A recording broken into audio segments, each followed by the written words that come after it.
ਕਾਂਗਰਸ ਦੀ ਸਰਕਾਰ 2022 ਚ ਆਏਗੀ ਕਿ ਨਹੀਂ ਆਏਗੀ? देखो जी, कांग्रेस की सरकार इस वक्त कांग्रेस बिल्कुल स्ट्रॉन्ग फुटिंग पे है। और वैसे तो 100% उम्मीद है जे आपसी कला ना खत्म हो जाता तो 100% कांग्रेस की सरकार। ਭਾਜੀ ਇਹ ਸਿੱਧੂ ਸਾਹਿਬ ਦੀ ਬੰਦ ਹੀ ਕਿਉਂ ਨਹੀਂ? ਜਦੋਂ ਅਕਾਲੀ ਬੀਜੇਪੀ ਦੇ ਵਿੱਚ ਵੀ ਹੀ ਉਦੋਂ ਵੀ ਬੀਜੇਪੀ ਦੇ ਮਤਲਬ ਜਿਹੜੇ ਨੇਤਾ ਸੀ ਉਹਨਾਂ ਨਾਲ ਨਾਰਾਜ਼ ਆ ਰਹੇ ਸੀ। ਹੁਣ ਇਹ ਕਾਂਗਰਸ ਚ ਆਏ ਆ ਤੇ ਕੈਪਟਨ ਸਾਹਿਬ ਨਾਲ ਇਹਨਾਂ ਦੀ ਨਾਰਾਜ਼ਗੀ ਚੱਲਦੀ ਵੀ ਕਾਰਨ ਕੀ ਹੈ? ਮਤਲਬ ਇਹਨਾਂ ਦਾ ਸੁਭਾਅ ਵੀ ਇਹੋ ਜਿਹਾ ਹੈ ਕਿ ਕੀ ਕਾਰਨ? ਇਹ ਇੱਕ ਨਿੱਜੀ ਜਿਹਾ ਸਵਾਲ ਹੈ ਬੇਸਿਕਲੀ। ਕਿ ਤੁਹਾਨੂੰ ਵੀ ਕਹਿ ਦਿੱਤਾ ਸੀ ਨਾ ਕਿ ਤੁਸੀਂ ਆਪ ਖਲੋ ਜਾਓ ਤੇ ਫਿਰ ਜਦੋਂ ਚੁਣਾਵ 'ਚ ਡਟ ਗਏ ਸੀ। देखो ये एक बड़ा निजी जिहा सवाल है। बेसिकली सिद्धू साहब एक सच्ची ते अच्छी सोच दे आदमी है। प्रॉब्लम उन्हां दी ये है कि राजनीति दे विच फ्लैक्सीबिलिटी होनी बहुत जरूरी है। एक ਤੁਸੀਂ ਕਿਉਂ ਨਹੀਂ ਚੁਣਾਵ ਲੜਦੇ? ਕਿਉਂਕਿ ਤੁਹਾਡਾ ਵੀ ਇੱਧਰ ਜਿਹੜਾ ਇਲਾਕਾ ਵਾ ਮਤਲਬ ਨੌਰਥ ਦੇ ਵਿੱਚ ਤੁਹਾਡੀ ਇੰਨੀ ਪਕੜ ਹੈ, ਤੁਸੀਂ ਕਿਉਂ ਨਹੀਂ ਚੁਣਾਵ ਲੜਦੇ? मैं थोड़ा जिहा तुहानूं दसदा, मेरी सिर्फ नॉर्थ 'ਚ पकड़ नहीं गई। काउंसलर अपनी वार्ड ਦੇ ਵਿੱਚ, MLA ਆਪਣੀ ਕੌਂਸਟੀਚੁਐਂਸੀ ਦੇ ਵਿੱਚ ਕੰਮ ਕਰਦੇ ਆ। ਔਰ ਮੈਂ ਕੰਮ ਉੱਥੇ ਕਰਦਾ ਵਾਂ ਜਿੱਥੇ ਕਿਤੇ ਕਿਸੇ ਨੂੰ ਜ਼ਰੂਰਤ ਹੁੰਦੀ ਹੈ ਕਿਸੇ ਚੀਜ਼ ਦੀ, ਚਾਹੇ ਉਹ ਪੰਜਾਬ ਹੈ, ਚਾਹੇ ਕੋਈ ਵੀ ਪੰਜਾਬ ਦੀ ਸਟੇਟ ਹੈ ਜਾਂ ਪੰਜਾਬ ਤੋਂ ਬਾਹਰ ਦੀ। ਸੋ ਪਕੜ ਵਾਲੀ ਗੱਲ ਜਿਹੜੀ ਹੈ, ਮੈਂ ਤੁਹਾਨੂੰ ਪਹਿਲੇ ਵੀ ਦੱਸਿਆ ਸੀ ਅਜੇ ਜੀ, ਮੈਂ ਕਦੀ ਵੀ ਮਤਲਬ ਪਾਵਰ ਦੀ ਗੱਲ ਹੈ, ਇਹ ਪਾਵਰ ਦੀ ਭੁੱਖ ਹੈ, ਲੋਕ ਭੱਜਦੇ ਆ। ਮੈਨੂੰ ਉਨੀ ਕੁ ਤਾਕਤ ਚਾਹੀਦੀ ਹੈ ਜਿਹਦੇ ਨਾਲ ਮੈਂ ਆਪਣੇ ਲੋਕਾਂ ਦਾ ਭਲਾ ਕਰ ਸਕਾਂ, ਲੋਕ ਮੇਰੇ ਨਾਲ ਜੁੜੇ ਰਹਿਣ, ਮੇਰਾ ਪਿਆਰ ਲੋਕਾਂ ਨਾਲ ਬਣਿਆ ਰਹੇ। ਮੈਨੂੰ ਉਸ ਪਾਵਰ ਦੀ ਲੋੜ ਨਹੀਂ ਕਿ ਮੈਂ ਲੋਕਾਂ ਤੋਂ ਦੂਰ ਹੋ ਜਾਵਾਂ। ਇਹ ਵੀ ਹਵਾ ਆ ਰਹੀ ਹੈ ਕਿ ਕਬੀਰ ਭਾਜੀ ਵੀ ਚੁਣਾਵ 'ਚ ਲੜਨ ਜਾ ਰਹੇ ਆ MLA ਦੀ। ਗੱਲ ਸਹੀ ਹੈ ਕਿ ਠੀਕ ਹੈ? ਕਿਉਂਕਿ ਤੁਹਾਡੇ ਕੋਲ ਹੀ ਪਤਾ ਲੱਗ ਸਕਦਾ ਕਿ ਕਿਉਂਕਿ ਤੁਸੀਂ ਉਹਨਾਂ ਦੇ ਵੱਡੇ ਭਾਈ ਸਾਹਿਬ ਵੀ ਉਹ ਪਿਤਾ ਸਮਾਨ। ਕਬੀਰ ਇਹਨਾਂ ਦਾ ਬੜਾ ਇੱਕ ਪੁਰਾਣਾ ਸੁਪਨਾ ਹੈ, ਪਰ ਸਮਹਾਉ ਕਿਤੇ ਨਾ ਕਿਤੇ ਕੋਈ ਨਾ ਕੋਈ ਉਹ ਹਮੇਸ਼ਾ ਸ਼ਿਕਾਰ ਹੋ ਜਾਂਦੇ ਰਹੇ ਹੈ ਰਾਜਨੀਤੀ ਦਾ। ਸੋ ਜੇ ਉਹਨਾਂ ਦਾ ਮਨ ਹੈਗਾ ਲੜਨ ਦੇ ਉੱਤੇ, ਜੇ ਉਹ ਕਹਿਣਗੇ ਮੈਂ ਇਲੈਕਸ਼ਨ ਲੜਨਾ ਹੈ, ਤੇ ਮੇਰਾ ਭਰਾ ਹੈ, ਮੈਨੂੰ ਮੇਰੀ ਫੁੱਲ ਸਪੋਰਟ ਹੈ।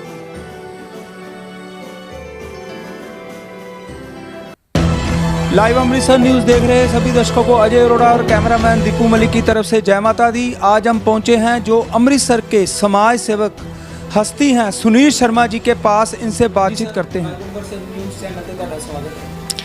ਪਹਿਲੇ ਤੇ ਅਜੇ ਜੀ ਲਾਈਵ ਅੰਮ੍ਰਿਤਸਰ ਨਿਊਜ਼ ਦਾ ਹੀ ਤੁਸੀਂ ਕਵਰੇਜ ਕਰਨ ਆਏ ਹੋ, ਤੁਹਾਨੂੰ ਬਹੁਤ ਬਹੁਤ ਮੁਬਾਰਕ ਤੁਹਾਡੇ ਨਵੇਂ ਚੈਨਲ ਦੀ। ਔਰ ਸੋਨੂ ਭਾਜੀ, ਤੁਹਾਨੂੰ ਮਤਲਬ ਇੱਕ ਛੋਟੇ ਨਾਂ ਤੋਂ ਪਛਾਣਿਆ ਜਾਂਦਾ, ਉਹ ਬੜਾ ਵੱਡਾ ਨਾਮ ਹੈ ਸੋਨੂ ਪਸਤੌਲ ਜੀ। ਇਹ ਕੀ ਤੁਹਾਡਾ ਨਾਂ ਕਿਸ ਤਰ੍ਹਾਂ ਵੇ? ਅਜੇ ਜੀ ਪਹਿਲੇ ਤੇ ਤੁਹਾਨੂੰ ਤੁਹਾਡੇ ਲਾਈਵ ਅੰਮ੍ਰਿਤਸਰ ਨਿਊਜ਼ ਚੈਨਲ ਦੀ ਬਹੁਤ ਬਹੁਤ ਵਧਾਈ। ਇਸ ਬੜਾ ਇੱਕ ਸਵਾਲ ਜਿਹੜਾ ਬੜਾ ਅਹਿਮ ਹੈ। ਮੇਰੇ ਫਾਦਰ ਸਾਹਿਬ RSS ਦੇ ਵਿੱਚ ਕੰਮ ਕਰਦੇ ਸੀਗੇ। ਜਦੋਂ 77 'ਚ ਐਮਰਜੈਂਸੀ ਲੱਗੀ ਤੇ ਜਿੰਨੇ ਵੀ RSS ਦੇ ਸੰਘ ਦੇ ਬੰਦੇ ਸੀਗੇ ਔਰ ਜਿਹੜੇ BJP ਦੇ ਬੰਦੇ ਸੀਗੇ, ਇਹਨਾਂ ਨੂੰ ਅਰੈਸਟ ਕਰਕੇ ਤੇ ਜੇਲ੍ਹ 'ਚ ਭੇਜ ਦਿੱਤਾ ਗਿਆ। ਉਸ ਟਾਈਮ ਦੇ ਵਿੱਚ ਮੇਰੇ ਫਾਦਰ ਸਾਹਿਬ ਦਾ ਨਾਮ ਛੋਟਾ ਨਾਮ ਬਿੱਲੂ ਸੀਗਾ ਔਰ ਬਹੁਤ ਸਾਰੇ 5-7 ਪ੍ਰਚਲਿਤ ਨਾਮ ਸੀਗਾ, 5-7 ਆਦਮੀ ਸੀ ਬਿੱਲੂ ਨਾਮ ਦੇ ਉਸ ਵਕਤ ਸੰਘ ਦੇ ਵਿੱਚ। ਔਰ ਜਦੋਂ ਮੇਰੇ ਫਾਦਰ ਸਾਹਿਬ ਅਰੈਸਟ ਹੋਏ ਤੇ ਮੇਰੇ ਫਾਦਰ ਸਾਹਿਬ ਦੇ ਕੋਲ ਇੱਕ ਲਾਇਸੈਂਸੀ ਰਿਵਾਲਵਰ ਸੀ, ਜਿਹੜਾ ਕਿ ਪੁਲਿਸ ਨੇ ਨਾਲ ਹੀ ਉਹ ਵੀ ਜਦੋਂ ਅਰੈਸਟ ਕੀਤਾ ਤੇ ਜ਼ਬਤ ਕਰ ਲਿਆ। ਔਰ ਜਦੋਂ ਵੀ ਕਿਤੇ ਸੰਘ ਦੇ ਵਿੱਚ ਗੱਲ ਹੁੰਦੀ ਸੀਗੀ ਅੰਮ੍ਰਿਤਸਰ ਦੀ ਤੇ ਕੋਈ ਪਿਤਾ ਜੀ ਦਾ ਨਾਮ ਆਉਂਦਾ ਸੀ ਤੇ ਉਹਨਾਂ ਨੂੰ ਐਜ਼ ਅ ਬਿੱਲੂ ਪਿਸਤੌਲ ਵਾਲਾ ਕਹਿ ਕੇ ਰੈਕਗਨਾਈਜ਼ ਕੀਤਾ ਜਾਂਦਾ ਸੀ। ਔਰ ਸਮੇਂ ਦੇ ਨਾਲ ਨਾਲ ਜਦੋਂ ਅਸੀਂ ਥੋੜ੍ਹੇ ਵੱਡੇ ਹੋਏ ਆਪਣੇ ਫੀਲਡ ਦੇ ਵਿੱਚ, ਉਸ ਵਕਤ ਅੱਤਵਾਦ ਸੀਗਾ। ਜਦੋਂ ਅਸੀਂ ਹੋਸ਼ ਸੰਭਾਲੀ ਕਾਲਜ, ਸਕੂਲ, ਯੂਨੀਵਰਸਿਟੀ, ਉਸ ਵਕਤ ਅੱਤਵਾਦ ਬਹੁਤ ਚਰਮ ਸੀਮਾ 'ਤੇ ਸੀ ਔਰ ਅਸੀਂ ਉਸ ਵਕਤ ਅੱਤਵਾਦ ਨਾਲ ਵੀ ਡਟ ਕੇ ਮੁਕਾਬਲਾ ਕੀਤਾ ਔਰ ਸਮਾਜ ਦੇ ਜਿਹੜੇ ਗਲਤ ਅਨਸਰ ਸੀਗੇ ਉਹਨਾਂ ਵਾਸਤੇ ਵੀ ਅਸੀਂ ਇੱਕ ਟੱਕਰ ਦਿੱਤੀ। ਔਰ ਇਸ ਗੱਲ ਕਰਕੇ ਥੋੜ੍ਹਾ ਜਿਹੜਾ ਪਿਤਾ ਜੀ ਦਾ ਜਿਹੜਾ ਨਾਮ ਦੇ ਨਾਲ ਇਹ ਸ਼ਬਦ ਪਿਸਤੌਲ ਲੱਗਾ ਸੀਗਾ ਉਹ ਤਖੱਲੁਸ ਮੈਨੂੰ ਵਿਰਾਸਤ 'ਚ ਮਿਲ ਗਿਆ। ਤਦ ਹੀ ਮਤਲਬ ਤੁਹਾਨੂੰ ਸੋਨੂ ਪਿਸਤੌਲ ਜੀ ਕਹਿਣ ਪਏ। ਸੋਨੂ ਪਿਸਤੌਲ ਦਾ ਨਾਮ ਮੇਰਾ ਪੈ ਗਿਆ ਔਰ ਮੈਂ ਕਦੀ ਕਦੀ ਇਸ ਸ਼ਬਦ ਕਰਕੇ ਲੋਕ ਮੈਨੂੰ ਪੁੱਛਦੇ ਵੀ ਆ ਕਿ ਲਓ ਜੀ ਪਿਸਤੌਲ ਇੱਕ ਡਰ ਵਾਲਾ ਨਾਮ ਹੈ ਜਾਂ ਇੱਕ ਖਤਰਨਾਕ ਨਾਮ ਹੈ, ਤੇ ਤੁਹਾਡੇ ਨਾਮ ਦੇ ਨਾਲ ਲੱਗਾ ਤੁਹਾਨੂੰ ਕੀ ਫੀਲ ਹੁੰਦਾ, ਜਾਂ ਕਿਸੇ ਵੀ ਤੁਹਾਡਾ ਨਾਮ ਕਿਸੇ ਨੂੰ ਪਤਾ ਲੱਗਦਾ ਤੇ ਇੱਕ ਮੈਸੇਜ ਜਿਹੜਾ ਉਹ ਬੜਾ ਇੱਕ ਜਾਂਦਾ ਹੈ ਕਿ ਬੜਾ ਕੋਈ ਖਤਰਨਾਕ ਟਾਈਪ ਆਦਮੀ ਹੋਏਗਾ। ਪਰ ਇਹ ਹੈ ਕਿ ਜਿੰਨੇ ਵੀ ਦੇਵੀ ਦੇਵਤਾ ਹੈ, ਜਿੰਨੇ ਵੀ ਸਾਡੇ ਰਿਸ਼ੀ ਮੁਨੀ ਹੋਏ ਹੈ, ਸਭ ਹਥਿਆਰਾਂ ਦੇ ਨਾਲ ਸੁਸੱਜਿਤ ਹੋਏ ਆ।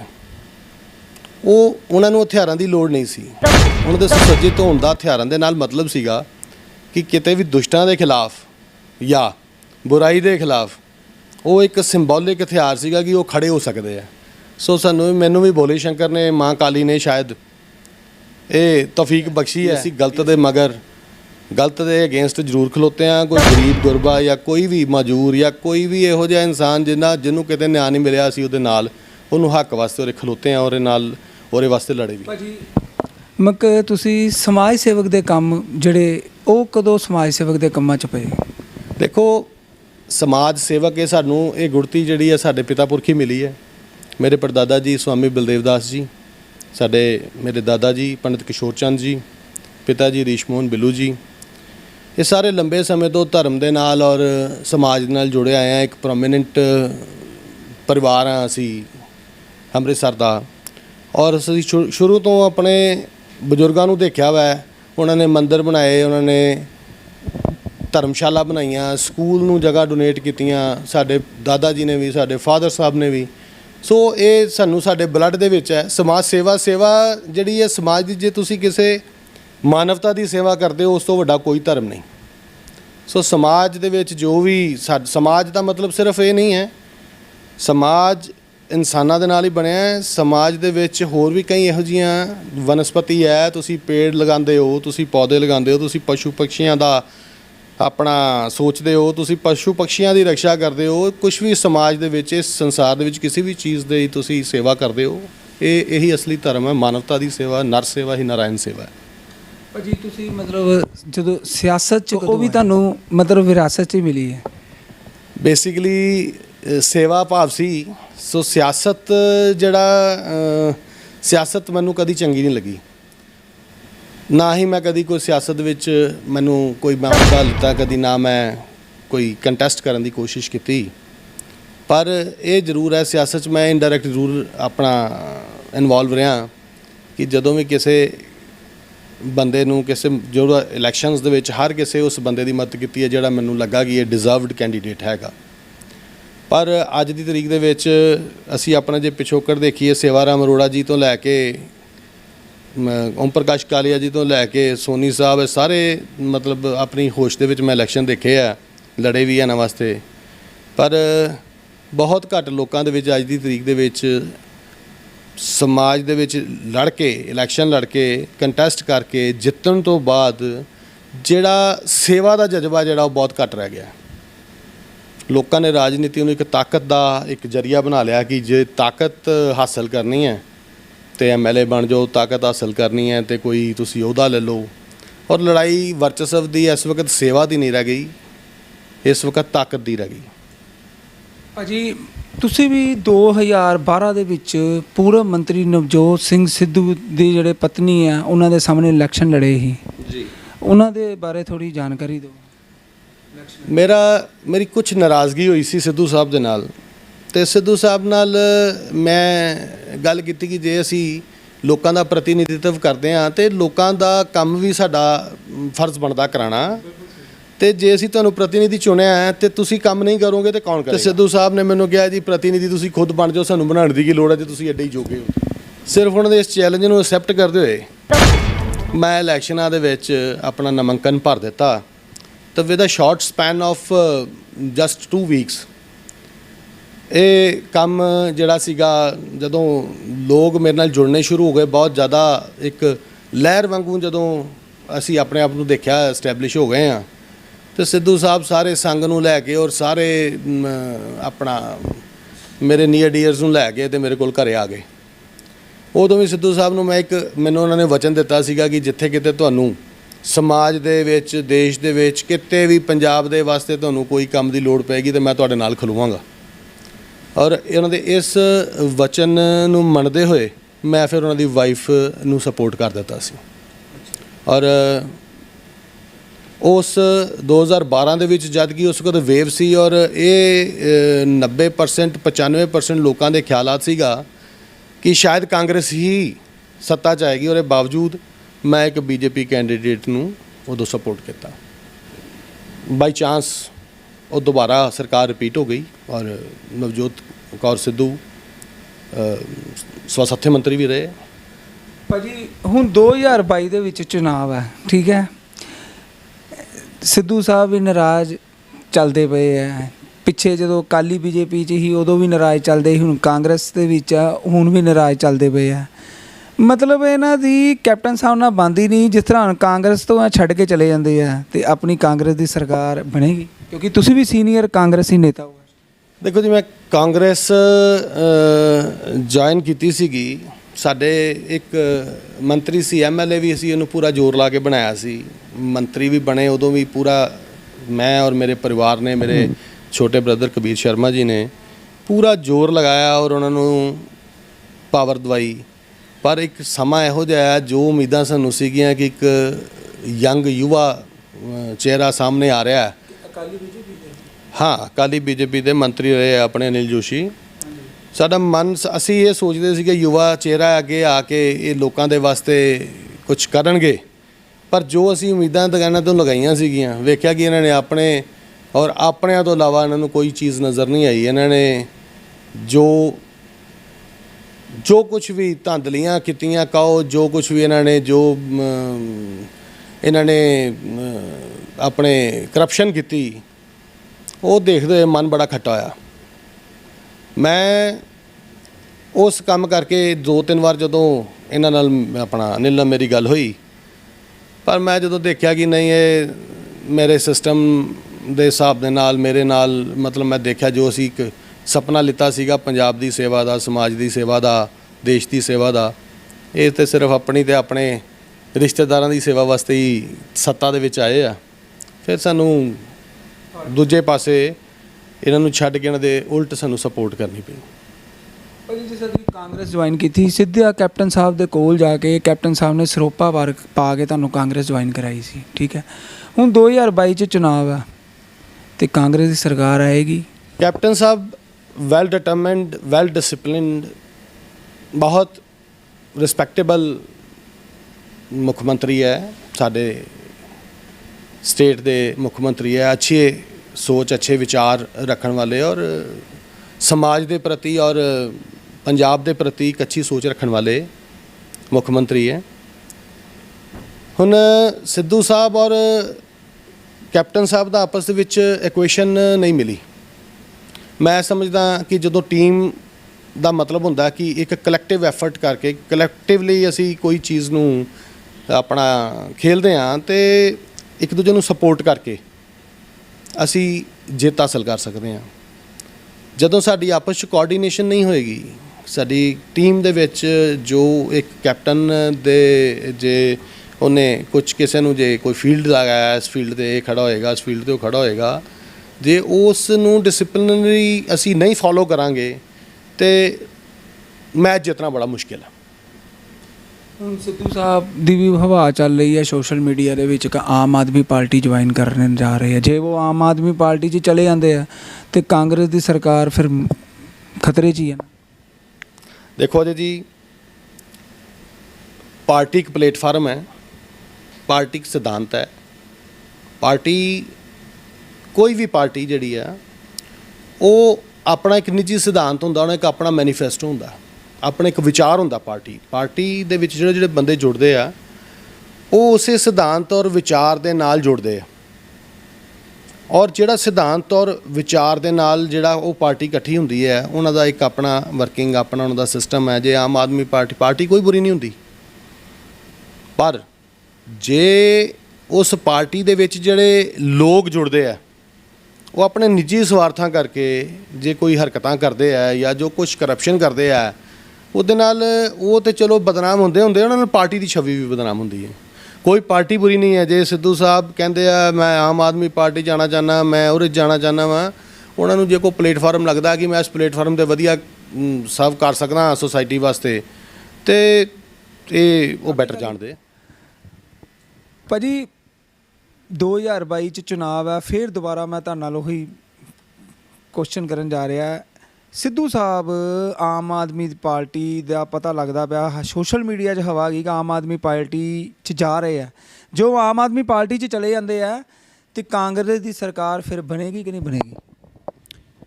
ਅਜੇ ਜੀ ਮੈਂ ਤੁਹਾਨੂੰ ਪਹਿਲੇ ਵੀ ਕਿਹਾ ਹੈ, ਇਹ ਸਿਧਾਂਤ ਔਰ ਵਿਚਾਰ ਹੈ ਜਿਹਨੂੰ ਪਾਰਟੀ ਕਿਹਾ ਜਾਂਦਾ। ਕਾਂਗਰਸ ਦੀ ਸਰਕਾਰ 2022 ਚ ਆਏਗੀ ਕਿ ਨਹੀਂ ਆਏਗੀ? ਦੇਖੋ ਜੀ, ਕਾਂਗਰਸ ਦੀ ਸਰਕਾਰ ਇਸ ਵਕਤ ਕਾਂਗਰਸ ਬਿਲਕੁਲ ਸਟਰੋਂਗ ਫੁਟਿੰਗ ਤੇ ਹੈ ਔਰ ਵੈਸੇ ਤੇ 100% ਉਮੀਦ ਹੈ ਜੇ ਆਪਸੀ ਕਲਾ ਇਹਨਾਂ ਦਾ ਖਤਮ ਹੋ ਜਾਂਦਾ ਤੇ 100% ਕਾਂਗਰਸ ਦੀ ਸਰਕਾਰ ਰਿਪੀਟ ਕਰੇਗੀ। ਭਾਜੀ ਇਹ ਸਿੱਧੂ ਸਾਹਿਬ ਦੀ ਬਣਦੀ ਕਿਉਂ ਨਹੀਂ? ਜਦੋਂ ਅਕਾਲੀ ਬੀਜੇਪੀ ਦੇ ਵਿੱਚ ਵੀ ਹੀ ਉਦੋਂ ਵੀ ਬੀਜੇਪੀ ਦੇ ਜਿਹੜੇ ਨੇਤਾ ਸੀ ਉਹਨਾਂ ਨਾਲ ਨਾਰਾਜ਼ ਆ ਰਹੇ ਸੀ। ਹੁਣ ਇਹ ਕਾਂਗਰਸ 'ਚ ਆਏ ਆ ਤੇ ਕੈਪਟਨ ਸਾਹਿਬ ਨਾਲ ਇਹਨਾਂ ਦੀ ਨਾਰਾਜ਼ਗੀ ਚੱਲਦੀ ਵੀ। ਕਾਰਨ ਕੀ ਹੈ? ਮੈਂ ਕਿ ਇਹਨਾਂ ਦਾ ਸੁਭਾਅ ਵੀ ਇਹੋ ਜਿਹਾ ਹੈ ਕਿ ਕੀ ਕਾਰਨ? ਇਹ ਇੱਕ ਨਿੱਜੀ ਜਿਹਾ ਸਵਾਲ ਹੈ ਬੇਸਿਕਲੀ, ਕਿਉਂਕਿ ਤੁਹਾਨੂੰ ਵੀ ਕਹਿ ਦਿੱਤਾ ਸੀ ਨਾ ਕਿ ਤੁਸੀਂ ਆਪ ਖਲੋ ਜਾਓ, ਤੇ ਫਿਰ ਜਦੋਂ ਚੁਣਾਵ 'ਚ ਡਟ ਗਏ ਸੀ ਤੁਸੀਂ। ਦੇਖੋ ਇਹ ਇੱਕ ਬੜਾ ਨਿੱਜੀ ਜਿਹਾ ਸਵਾਲ ਹੈ। ਬੇਸਿਕਲੀ ਸਿੱਧੂ ਸਾਹਿਬ ਇੱਕ ਸੱਚੀ ਤੇ ਅੱਛੀ ਸੋਚ ਦੇ ਆਦਮੀ। ਪ੍ਰੋਬਲਮ ਉਹਨਾਂ ਦੀ ਇਹ ਆ ਕਿ ਰਾਜਨੀਤੀ ਦੇ ਵਿੱਚ ਫਲੈਕਸੀਬਿਲਿਟੀ ਹੋਣੀ ਬਹੁਤ ਜ਼ਰੂਰੀ ਹੈ। ਇੱਕ ਕ੍ਰਿਕਟਰ ਹੈ, ਸਪੋਰਟਸਮੈਨ ਹੈ, ਸਟ੍ਰੇਟ ਫਾਰਵਰਡ ਆਦਮੀ ਹੈ, ਪਰ ਕਿਤੇ ਕਿਤੇ ਇਹਨਾਂ ਨੂੰ ਦੇਖਦੇ ਆ ਕਿ ਜਦੋਂ ਲੌਂਗ ਰਨ 'ਚ ਬੰਦਾ ਜਿਵੇਂ ਚੱਲਣਾ ਹੈ ਤੇ ਫਲੈਕਸੀਬਿਲਿਟੀ ਬੜੀ ਜ਼ਰੂਰੀ ਹੈ। ਕਿਸੇ ਵਕਤ ਫਰੰਟ ਫੁੱਟ ਤੇ ਜਾ ਕੇ ਖੇਡਣਾ ਪੈਂਦਾ, ਕਿਸੇ ਵਕਤ ਬੈਕ ਫੁੱਟ ਤੇ ਜਾ ਕੇ ਖੇਡਣਾ ਪੈਂਦਾ, ਕਿਸੇ ਵਕਤ ਸਿਰਫ ਉਹਨੂੰ ਡਿਫੈਂਸਿਵ ਖੇਡਣਾ ਪੈਂਦਾ ਤੇ ਕਿਸੇ ਵਕਤ ਸ਼ਾਟ ਮਾਰਨੀ ਪੈਂਦੀ ਹੈ। ਇੱਥੇ ਆ ਕੇ ਸਿੱਧੂ ਸਾਹਿਬ ਦੇ ਵਿੱਚ ਥੋੜ੍ਹਾ ਜਿਹਾ ਇੱਕ ਲੈਕ ਆਫ ਕਹਿ ਲਓ ਫਲੈਕਸੀਬਿਲਿਟੀ, ਜਿਹੜੀ ਸਿੱਧੂ ਸਾਹਿਬ ਕਿਸੇ ਚੀਜ਼ ਦੇ ਉੱਤੇ ਠੀਕ ਹੈ, ਸੱਚਾਈ 'ਤੇ ਖੜਾ ਹੋਣਾ ਇੱਕ ਵਧੀਆ ਚੀਜ਼ ਹੈ ਔਰ ਹੋਣਾ ਵੀ ਚਾਹੀਦਾ ਹੈ, ਪਰ ਅੜ ਜਾਣਾ ਕਿਸੇ ਵਕਤ ਉਹ ਬੜਾ ਮੁਸ਼ਕਿਲ ਹੋ ਜਾਂਦਾ। ਜੇ ਆਮ ਆਦਮੀ ਪਾਰਟੀ 'ਚ ਚਲੇ ਜਾਂਦੇ ਆ ਤੇ ਫਿਰ ਕਾਂਗਰਸ ਦੀ ਸਰਕਾਰ ਆਏਗੀ। ਦੇਖੋ ਮੈਂ ਤੁਹਾਨੂੰ ਪਹਿਲੇ ਵੀ ਕਹਿ ਚੁੱਕਾ ਅਜੇ ਜੀ, ਆਮ ਆਦਮੀ ਪਾਰਟੀ ਦੇ ਵਿੱਚ ਜੇ ਚਲੇ ਜਾਂਦੇ ਆ ਸਿੱਧੂ ਸਾਹਿਬ ਤੇ ਕੋਈ ਬਹੁਤ ਲੰਬਾ ਚੌੜਾ ਫਰਕ ਨਹੀਂ ਪੈਣਾ, ਕਿਉਂਕਿ ਕਾਰਨ ਹੈਗਾ ਕਿ ਸਿੱਧੂ ਸਾਹਿਬ ਦੀ ਪ੍ਰੋਬਲਮ ਇਹ ਹੈ ਕਿ ਸਿੱਧੂ ਸਾਹਿਬ ਨੇ ਆਪਣੇ ਨਾਲ ਅੱਜ ਤੱਕ ਕਦੀ ਕੋਈ ਟੀਮ ਨਹੀਂ ਖੜੀ ਕਰ ਪਾਏ। ਐਡਾ 3-4 ਸਾਲ 3-4 ਵਾਰ 3-4 ਟੈਨਵਰ MP ਰਹੇ, ਮੰਤਰੀ ਰਹੇ, ਪਰ ਇੱਕ ਉਹਨਾਂ ਦੀ ਬੈਡ ਲੱਕ ਇਹ ਰਹੀ ਹੈ ਕਿ ਉਹਨਾਂ ਦੇ ਨਾਲ ਕਦੀ ਕੋਈ ਟੀਮ ਨਹੀਂ ਖੜੀ ਹੋ ਸਕੀ। 1 ਮੈਨ ਆਰਮੀ 1 ਮੈਨ ਸ਼ੋਅ ਹੈ ਔਰ ਜਿਹੜਾ 4 ਦਿਨ ਉਹ ਕਿਸੇ ਦੇ ਨਾਲ ਚੱਲਦੇ ਆ, 5ਵੇਂ ਦਿਨ ਪਤਾ ਨਹੀਂ ਕਿਉਂ ਉਹ ਬਣਦੀ ਨਹੀਂ। ਭਾਜੀ ਤੁਸੀਂ ਕਿਉਂ ਨਹੀਂ ਚੁਣਾਵ ਲੜਦੇ? ਕਿਉਂਕਿ ਤੁਹਾਡਾ ਵੀ ਇੱਧਰ ਜਿਹੜਾ ਇਲਾਕਾ ਹੈ ਨੌਰਥ ਇਲਾਕਾ ਹੈ, ਨੌਰਥ ਦੇ ਵਿੱਚ ਤੁਹਾਡੀ ਇੰਨੀ ਪਕੜ ਹੈ, ਤੁਸੀਂ ਕਿਉਂ ਨਹੀਂ ਚੁਣਾਵ ਲੜਦੇ? ਮੈਂ ਥੋੜ੍ਹਾ ਜਿਹਾ ਤੁਹਾਨੂੰ ਦੱਸਦਾ, ਮੇਰੀ ਸਿਰਫ ਨੌਰਥ 'ਚ ਪਕੜ ਨਹੀਂ ਗਈ। ਕਾਉਂਸਲਰ ਆਪਣੀ ਵਾਰਡ ਦੇ ਵਿੱਚ, MLA ਆਪਣੀ ਕੌਂਸਟੀਚੁਐਂਸੀ ਦੇ ਵਿੱਚ ਕੰਮ ਕਰਦੇ ਆ ਔਰ ਮੈਂ ਕੰਮ ਉੱਥੇ ਕਰਦਾ ਵਾਂ ਜਿੱਥੇ ਕਿਤੇ ਕਿਸੇ ਨੂੰ ਜ਼ਰੂਰਤ ਹੁੰਦੀ ਹੈ ਕਿਸੇ ਚੀਜ਼ ਦੀ, ਚਾਹੇ ਉਹ ਪੰਜਾਬ ਹੈ, ਚਾਹੇ ਕੋਈ ਵੀ ਪੰਜਾਬ ਦੀ ਸਟੇਟ ਹੈ ਜਾਂ ਪੰਜਾਬ ਤੋਂ ਬਾਹਰ ਵੀ। ਸੋ ਪਕੜ ਵਾਲੀ ਗੱਲ ਜਿਹੜੀ ਹੈ, ਮੈਂ ਤੁਹਾਨੂੰ ਪਹਿਲੇ ਵੀ ਦੱਸਿਆ ਸੀ ਅਜੇ ਜੀ, ਮੈਂ ਕਦੀ ਵੀ ਮਤਲਬ ਪਾਵਰ ਦੀ ਗੱਲ ਹੈ, ਇਹ ਪਾਵਰ ਦੀ ਭੁੱਖ ਹੈ, ਲੋਕ ਭੱਜਦੇ ਆ, ਮੈਨੂੰ ਉਨੀ ਕੁ ਤਾਕਤ ਚਾਹੀਦੀ ਹੈ ਜਿਹਦੇ ਨਾਲ ਮੈਂ ਆਪਣੇ ਲੋਕਾਂ ਦਾ ਭਲਾ ਕਰ ਸਕਾਂ, ਲੋਕ ਮੇਰੇ ਨਾਲ ਜੁੜੇ ਰਹਿਣ, ਮੇਰਾ ਪਿਆਰ ਲੋਕਾਂ ਨਾਲ ਬਣਿਆ ਰਹੇ। ਮੈਨੂੰ ਉਸ ਪਾਵਰ ਦੀ ਲੋੜ ਨਹੀਂ ਕਿ ਮੈਂ ਲੋਕਾਂ ਤੋਂ ਦੂਰ ਹੋ ਜਾਵਾਂ। ਭਾਜੀ ਇਹ ਵੀ ਹਵਾ ਆ ਰਹੀ ਹੈ ਕਿ ਕਬੀਰ ਭਾਜੀ ਵੀ ਚੁਣਾਵ ਲੜਨ ਜਾ ਰਹੇ ਆ MLA ਦੇ। ਗੱਲ ਸਹੀ ਹੈ ਕਿ ਠੀਕ ਹੈ? ਕਿਉਂਕਿ ਤੁਹਾਡੇ ਕੋਲ ਹੀ ਪਤਾ ਲੱਗ ਸਕਦਾ, ਕਿਉਂਕਿ ਤੁਸੀਂ ਉਹਨਾਂ ਦੇ ਵੱਡੇ ਭਾਈ ਸਾਹਿਬ ਵੀ ਹੋ, ਪਿਤਾ ਸਮਾਨ ਹੀ ਹੋ। ਕਬੀਰ ਇਹਨਾਂ ਦਾ ਬੜਾ ਇੱਕ ਪੁਰਾਣਾ ਸੁਪਨਾ ਹੈ, ਪਰ ਸਮਹਾਓ ਕਿਤੇ ਨਾ ਕਿਤੇ ਕੋਈ ਨਾ ਕੋਈ ਉਹ ਹਮੇਸ਼ਾ ਸ਼ਿਕਾਰ ਹੋ ਜਾਂਦੇ ਰਹੇ ਹੈ ਰਾਜਨੀਤੀ ਦਾ। ਸੋ ਜੇ ਉਹਨਾਂ ਦਾ ਮਨ ਹੈਗਾ ਲੜਨ ਦੇ ਉੱਤੇ, ਜੇ ਉਹ ਕਹਿਣਗੇ ਮੈਂ ਇਲੈਕਸ਼ਨ ਲੜਨਾ ਹੈ, ਤੇ ਮੇਰਾ ਭਰਾ ਹੈ, ਮੈਨੂੰ ਮੇਰੀ ਫੁੱਲ ਸਪੋਰਟ ਹੈ ਉਹਦੇ ਨਾਲ। ਜੇ ਤੁਹਾਨੂੰ ਬੀਜੇਪੀ ਚੋਂ ਮਿਲੇ ਸੀਟ ਤੇ ਲੜੋਗੇ? ਕਿਤੋਂ ਵੀ ਮੰਨ ਲਓ ਆਮ ਆਦਮੀ ਪਾਰਟੀ ਤੋਂ ਟਿਕਟ ਮਿਲ ਜਾਂਦੀ, ਕਿਤੋਂ ਵੀ ਮਿਲ ਜਾਂਦੀ, ਲੜੋਗੇ? ਟਿਕਟ ਦੀ ਗੱਲ ਹੈ, ਦੇਖੋ ਫਿਰ ਪਾਰਟੀ ਸਿਧਾਂਤ ਦੀ ਗੱਲ ਆ ਜਾਂਦੀ ਹੈ। ਦੇਖ ਸਾਡਾ ਮਕਸਦ ਕੀ ਹੈ? ਸਾਡਾ ਮਕਸਦ ਹੈ ਕਿ ਜੇ ਸਾਨੂੰ ਲੋਕ ਚੁਣ ਕੇ ਆਪਣਾ ਰਿਪਰੈਜ਼ੈਂਟੇਟਿਵ ਬਣਾਉਂਦੇ, ਆਪਣਾ ਪ੍ਰਤੀਨਿਧਿਤਵ ਸਾਨੂੰ ਦਿੰਦੇ ਆ, ਤਾਂ ਸਾਡਾ ਮਕਸਦ ਤੇ ਸਮਾਜ ਦੀ ਸੇਵਾ ਹੀ ਹੈ। ਉਹ ਪਲੇਟਫਾਰਮ ਦੀ ਗੱਲ ਆ ਗਈ। ਦੇਖੋ ਇਹ ਡਿਪੈਂਡ ਕਰਦਾ ਕਿ ਸਿਧਾਂਤ ਸਾਡੇ ਨਾਲ ਉਹ ਮੈਚ ਕਰਦੇ ਆ ਕਿ ਨਹੀਂ ਕਰਦੇ। ਹਾਂ, ਮੈਂ ਤੁਹਾਨੂੰ ਪਹਿਲੇ ਕਿਹਾ ਕੋਈ ਪਾਰਟੀ ਬੁਰੀ ਨਹੀਂ ਹੈ। ਹਰ ਪਾਰਟੀ ਦਾ ਆਪਣਾ ਇੱਕ ਸਿਧਾਂਤ, ਇੱਕ ਵਿਚਾਰ ਹੈ ਜਿਸ ਦੇ ਨਾਲ ਉਹ ਪਾਰਟੀ ਬਣੀ ਹੈ।